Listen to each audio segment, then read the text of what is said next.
Hai, Assalamualaikum warahmatullahi wabarakatuh. Good morning anak-anak soleh dan solehah. Selamat pagi. Bagaimana kabarnya? Semoga anak-anak ustazah semuanya selalu sehat walafiat. Baik anak-anak, pada kesempatan kali ini kita akan melanjutkan pembelajaran kita ya. Nah, sebelumnya di pekan kemarin kita sudah menyelesaikan penilaian tengah semester atau PTS selama 1 minggu. Alhamdulillah anak-anak semuanya dapat mengerjakan dengan baik, teliti, dan dapat mengerjakan semua soal-soalnya ya. Baik, pada kesempatan kali ini kita akan belajar di tema 3. Silahkan anak-anak semuanya siapkan buku Bupena 3B. Kita akan masuk di tema 3 tentang benda di sekitarku pada subtema 1, aneka benda di sekitarku pada pembelajaran yang pertama dan kedua. Ya, silahkan disiapkan buku Bupena 3B, kemudian buku tulis serta pensil dan penghapusnya. Kita akan mulai. Marilah kita awali kegiatan pembelajaran kita dengan mengucapkan basmalah. Bismillahirrahmanirrahim. Nah, anak-anak, di dalam hutan ini ada batang-batang pohon yang besar-besar ya. Nah, itu dia pohon seperti ini. Ini adalah batangnya ya, batang-batang pohon yang besar-besar ini. Kemudian batang pohon ini jika dipotong dia akan berubah menjadi seperti ini, potongan-potongan kayu. Nah, ini dia ya. Nah, potongan kayu ini dapat diolah menjadi benda-benda yang sering kita lihat di sekitar kita ya. Apa saja bendanya? Ya, ini ada lemari, kemudian ada pintu, ada meja dan kursi, ada pensil yang sering kita pakai untuk belajar, kemudian ada rumah yang kita tempati, rumah dari kayu ya. Kemudian selain benda-benda ini ada juga buku, kemudian kotak pensil, botol minum, dan tas sekolah yang sering kita pakai. Ini juga termasuk benda-benda yang ada di sekitar kita ya. Nah, anak-anak coba kalian amati membuat pertanyaan dari kata tanya ya. Perhatikan nomor 1 itu ada contohnya kata tanya apa. Apa saja benda yang terbuat dari kayu? Kemudian nomor 2 masih menggunakan kata apa? Apa saja kelebihan dan kekurangan dari kayu? Yang ketiga menggunakan kata tanya bagaimana? Bagaimana cara merawat benda dari kayu agar bertahan lama?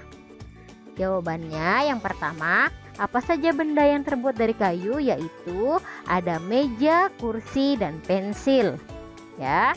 Kemudian jawaban pertanyaan kedua, apa saja kelebihan dan kekurangan dari kayu?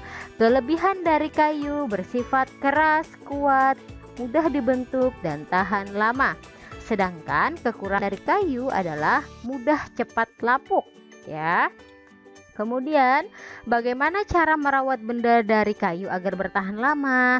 Caranya yaitu dengan memberikan cat kepada benda tersebut agar bertahan lama ya.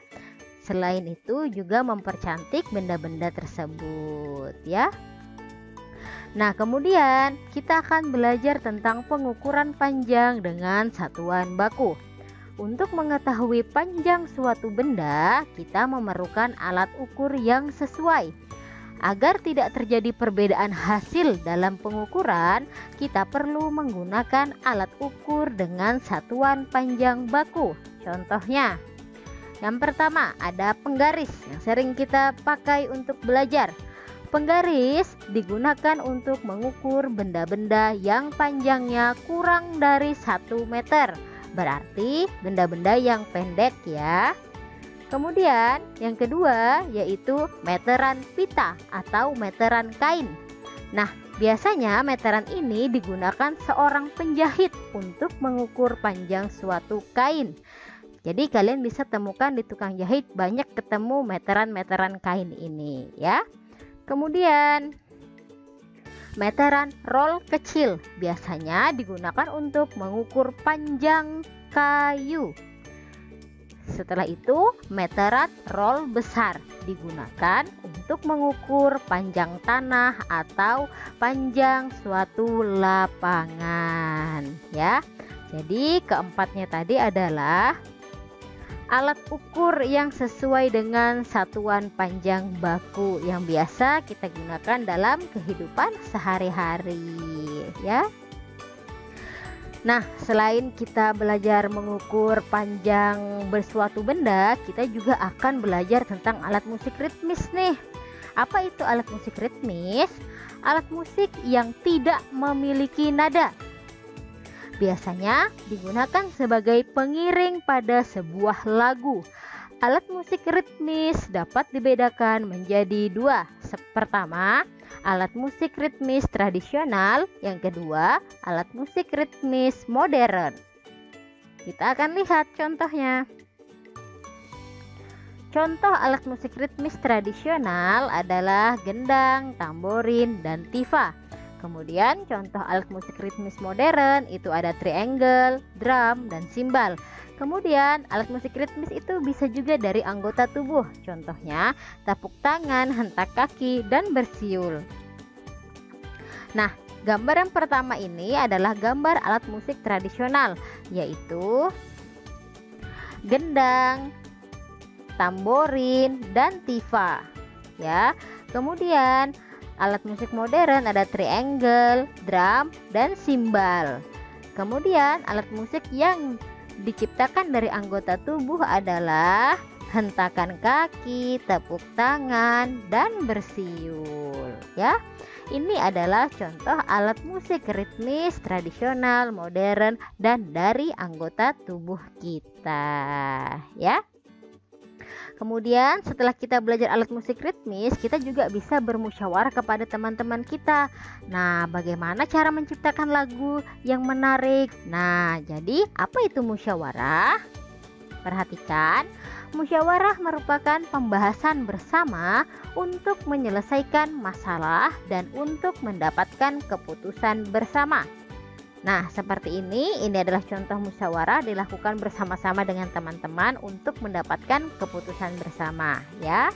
Kemudian, jika musyawarah menemukan jalan buntu atau tidak menemukan hasil musyawarah, maka keputusan bersama dapat dilakukan dengan cara pengambilan suara terbanyak atau voting. Nah, seperti ini adalah contoh voting atau pengambilan suara terbanyak, yaitu kita akan menuliskan nama-nama atau hasilnya di dalam papan tulis, kemudian akan kita list siapa yang memiliki suara terbanyak ya. Musyawarah merupakan pengamalan dari sila keempat Pancasila. Sila keempat mengandung arti bahwa rakyat Indonesia berkumpul dan bermusyawarah untuk menyelesaikan suatu masalah tertentu. Jadi, untuk menyelesaikan suatu masalah kita harus bermusyawarah agar mendapatkan keputusan yang terbaik dan keputusan tersebut dapat dilaksanakan secara bersama-sama ya. Baik anak-anak, nah Ustazah punya sesuatu yang harus kalian jawab. Benda apa saja yang terbuat dari kayu yang ada di rumahmu? Ya, perhatikan. Di sini ada nama benda dan kegunaannya. Yang pertama, lemari. Kegunaan dari lemari adalah menyimpan pakaian. Yang kedua itu bingkai foto. Kegunaan dari bingkai foto adalah menaruh foto. Nah, di sini nomor 3, 4, dan 5 itu masih kosong atau masih titik-titik.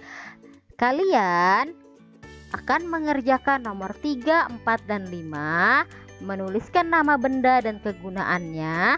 Silahkan kalian tulis jawabannya di kolom komentar ya.